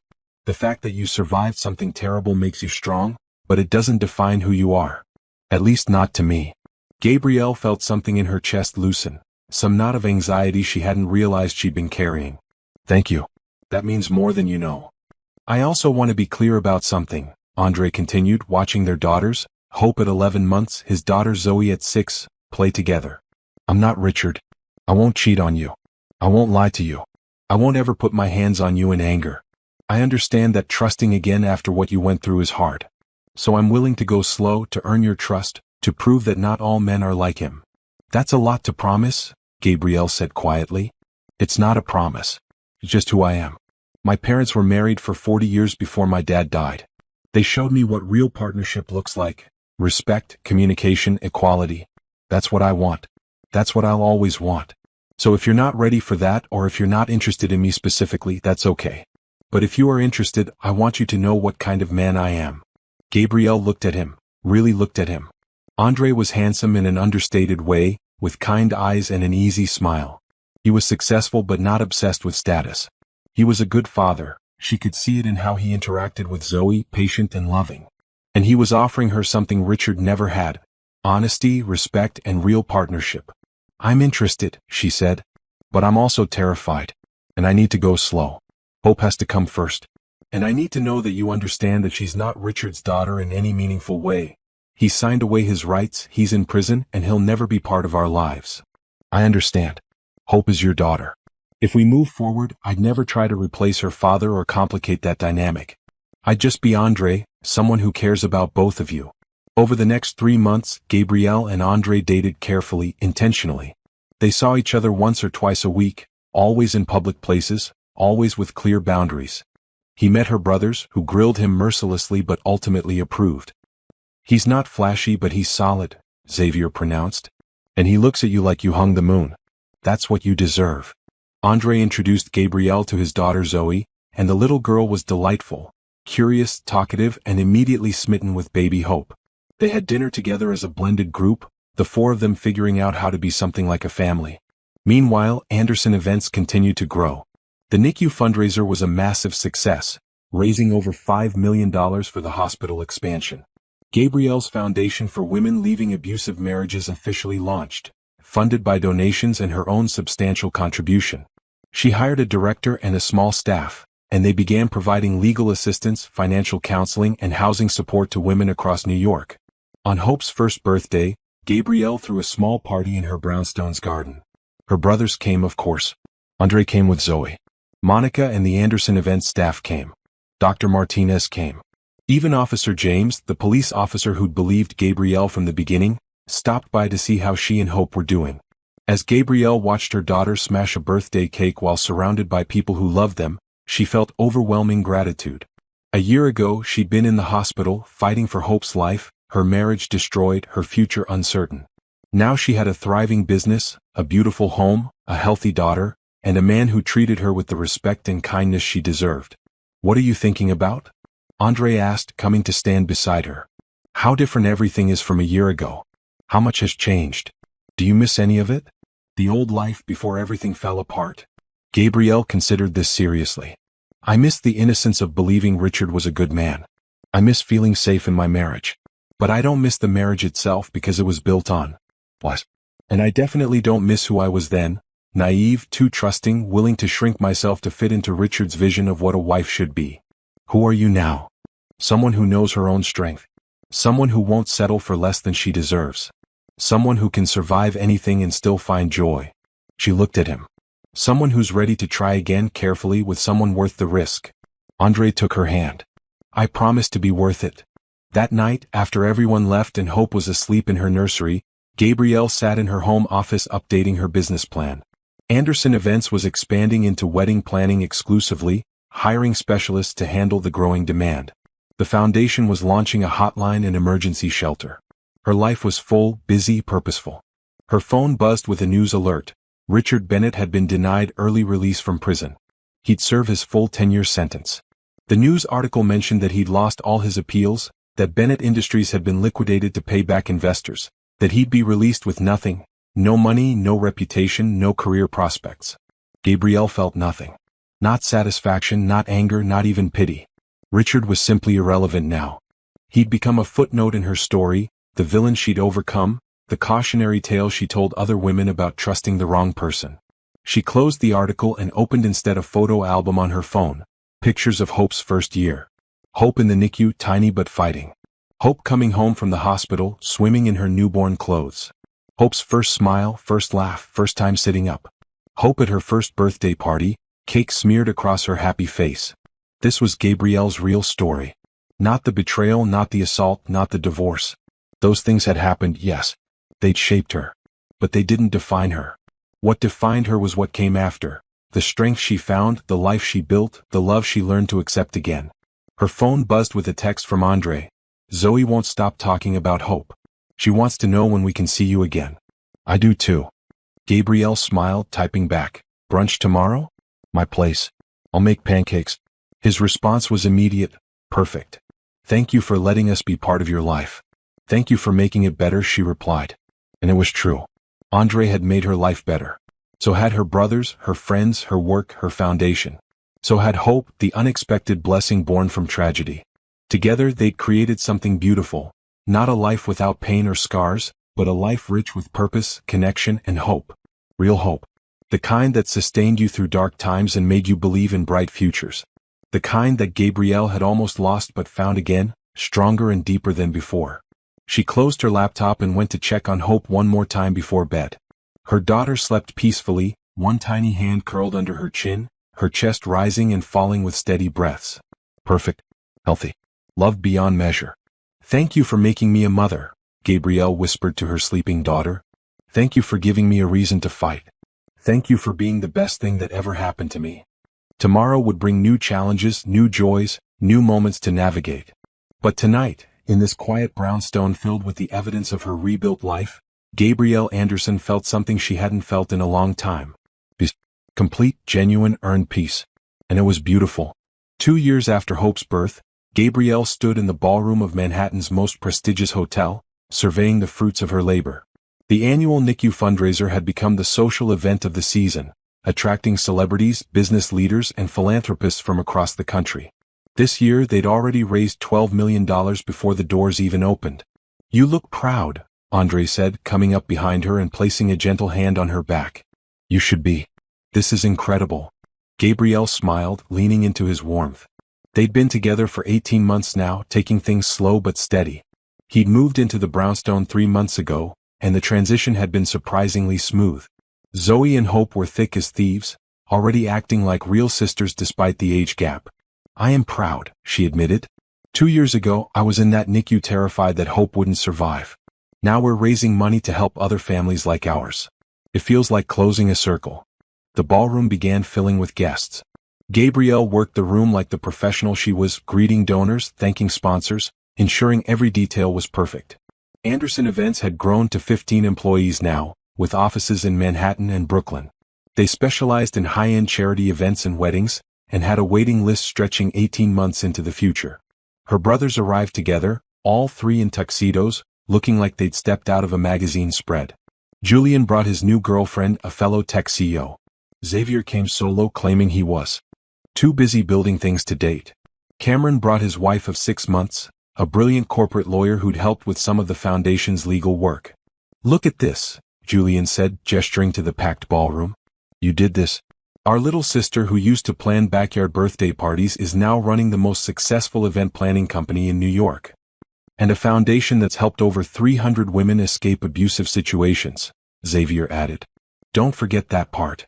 I don't forget any of it, Gabrielle said. I couldn't have done any of this without you three. You know that, right? We know, Cameron said. But you're the one who did the actual work. We just provided support and the occasional reality check. The program began with testimonials from NICU families, parents whose babies had survived against impossible odds, thanks to the care they received. Gabrielle had chosen to share her own story again tonight, standing on stage with a video playing behind her. Hope's journey from tiny premature baby to healthy, thriving toddler. 2 years ago, my daughter Hope was born at 32 weeks, weighing just over 4 pounds, Gabrielle said into the microphone, her voice steady and strong.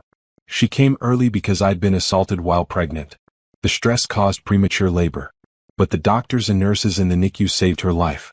They gave me back my daughter, my joy, my hope.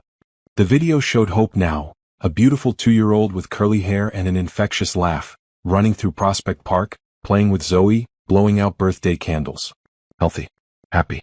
Perfect. I'm not just here as an event planner tonight, Gabrielle continued. I'm here as a mother who understands what it's like to sit beside an isolette, terrified and powerless, praying for just one more day. I'm here to say that the work these hospitals do matters. That your donations save lives. Real lives, babies who will grow up to change the world. Thank you for being here. Thank you for caring. And thank you for giving families like mine the gift of hope. The standing ovation lasted 2 full minutes. Gabrielle stepped off stage to find Andre waiting with Hope in his arms. The toddler reached for her mama, and Gabrielle held her close, breathing in that perfect baby smell that hadn't quite faded yet. Mama cry? Hope asked, patting Gabrielle's face with her small hand. Happy tears, baby. Mama's just happy. The event was a massive success, exceeding their fundraising goal by $3 million. As the evening wound down and guests began leaving, Gabrielle found a quiet moment on the hotel's terrace, looking out at the Manhattan skyline. The city lights sparkled in the cool autumn air, bright and clear, no warmth to soften the view, just honest brilliance. Mind if I join you? Gabrielle turned to find an older woman approaching, someone she didn't recognize from the guest list. The woman wore an elegant dress and had kind eyes. Of course. Did you enjoy the event? It was beautiful. My granddaughter was in the NICU where your daughter stayed. She's 5 now, healthy and bossy and absolutely perfect. The woman smiled. I wanted to thank you personally. When you told your story 2 years ago, the press conference, the interviews, it helped my daughter. She was in an abusive marriage. Watching you stand up and fight back gave her the courage to leave. She's safe now. We're all safe. And I wanted you to know that what you did mattered, not just for you but for so many of us. Gabrielle felt tears well up. Thank you for telling me that. I never know if speaking out makes a difference or just creates noise. It makes a difference. You make a difference. The woman squeezed Gabrielle's hand and left, disappearing back into the ballroom. Andre found her a few minutes later. Everything okay? More than okay. I think I finally understand why all of this happened. Why? So I could help other people. So I could show them that survival is possible, that justice exists, that you can build a beautiful life after your world falls apart. I hated Richard for what he did. Part of me still does. But if none of it had happened, I wouldn't be here. I wouldn't have hope. I wouldn't have the foundation. I wouldn't have you. That's a very generous way to view trauma, Andre said carefully. Maybe. But I'm done being angry. Anger served its purpose. It fueled my fight, pushed me to seek justice. But now I just want to be happy. To raise hope. To build Anderson events. To help women through the foundation. To be with you. That's not forgetting what happened. It's just choosing not to let it define me anymore. Andre pulled her close and Gabrielle rested her head on his shoulder. Through the terrace windows, she could see her brothers talking with guests, see Monica coordinating the cleanup, see Hope playing with Zoe under the watchful eye of Cameron's wife. This was her life now. Built from ruins, stronger than before, beautiful in its authenticity. No pretense, no lies, no facade of perfection. Just real people, real love, real purpose. Her phone buzzed with a news alert, something she usually ignored, but the headline caught her attention. Richard Bennett denied parole, will serve full sentence. Gabrielle read the brief article. Richard had applied for early parole, claiming rehabilitation and remorse. The parole board had denied him unanimously, noting his lack of genuine accountability and the severity of his crimes. He'd remain in federal prison for another 8 years. She felt nothing. No satisfaction, no vindication, no closure, because she'd already found closure.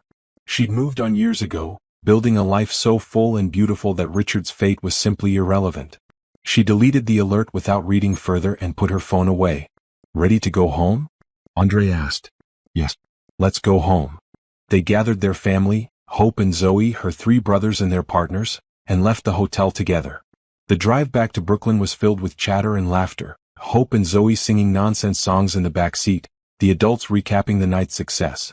At the brownstone, they put both girls to bed together in Hope's room, where they'd set up a second toddler bed for Zoe's frequent sleepovers. The girls held hands as they drifted off to sleep, and Gabrielle felt her heart swell. Downstairs, her brothers were raiding her kitchen as they always did. Julian made coffee. Xavier found the leftover cake. Cameron pulled up projections for the foundation's expansion. We could open a second location, Cameron explained, showing spreadsheets on his tablet. Boston or Philadelphia. Expand our reach beyond New York. The model is working and there's demand. That's a conversation for tomorrow, Gabrielle said, stealing a bite of Xavier's cake. Tonight, I just want to enjoy this moment. All of us together, healthy and happy. They stayed up late, talking and laughing, sharing stories and making plans. Around midnight, her brothers finally left, promising to see her at Sunday brunch, a tradition they'd maintained religiously for 2 years. Alone finally, Gabrielle and Andre sat in the brownstones' living room, the house quiet except for the gentle hum of the city outside. Do you ever think about what your life would be like if you'd never met Richard? Andre asked. Gabrielle considered this. Sometimes. I'd probably still be running my small event planning business. I wouldn't have Hope. I wouldn't have met you. I wouldn't have started the foundation. So no, I don't wish I'd never met him. I just wish he'd been a better person. Do you think you've forgiven him? No. I don't think I'll ever forgive him for what he did. But I've accepted it. I've moved past it. And I've decided that the best revenge isn't destruction, it's living well. Building something beautiful from the ashes he left behind. He wanted to break me and instead I'm thriving. That's victory enough. Andre took her hand. I have something to ask you. Gabrielle's heart skipped. Okay. I know we've been taking things slow. I know you have every reason to be cautious. But Gabrielle, I love you. I love Hope. I love the life we're building together. And I want to make it official. Not because I need a ring or a certificate, but because I want the world to know that you're my partner, my equal, my choice. Every day for the rest of our lives. He pulled a small box from his pocket, opening it to reveal a simple, elegant diamond ring. Will you marry me? Gabrielle looked at the ring, then at Andre's face, hopeful and nervous and completely sincere. She thought about trust, about risk, about the courage it took to try again after being broken. She thought about Hope growing up with a model of healthy love instead of toxic dysfunction. She thought about Zoe and how the 4 of them had already become a family. Yes, she said, and the word felt like flying. Yes, I'll marry you. They kissed, and it was perfect, not desperate or dramatic, but gentle and genuine and full of promise. This was what real love looked like. Not grand gestures or expensive gifts or passionate intensity. Just steady commitment, mutual respect, and the daily choice to build something together. Later, lying in bed with Andre asleep beside her, Gabrielle stared at the ceiling and reflected on her journey. From the woman who'd fallen down those stairs 2 years ago to the woman she was now. Successful businesswoman, dedicated mother, philanthropist, and someone brave enough to love again. She'd won. Not in some dramatic, revenge-filled way. Not by destroying Richard or Vanessa. They destroyed themselves through their own actions. But by refusing to stay down, by fighting for justice, by rebuilding her life into something even better than before. She'd proven that survival wasn't just about enduring. It was about transformation. It was about taking your pain and turning it into purpose. It was about showing the world, and yourself, that you were stronger than whatever tried to break you. Hope slept peacefully in the next room. Andre slept beside her. Her brothers were a phone call away. Her business was thriving. Her foundation was helping hundreds of women. Her life was full of love and meaning and joy. This was victory. Not loud or flashy or dramatic. Just real. Just true. Just hers. And it was beautiful.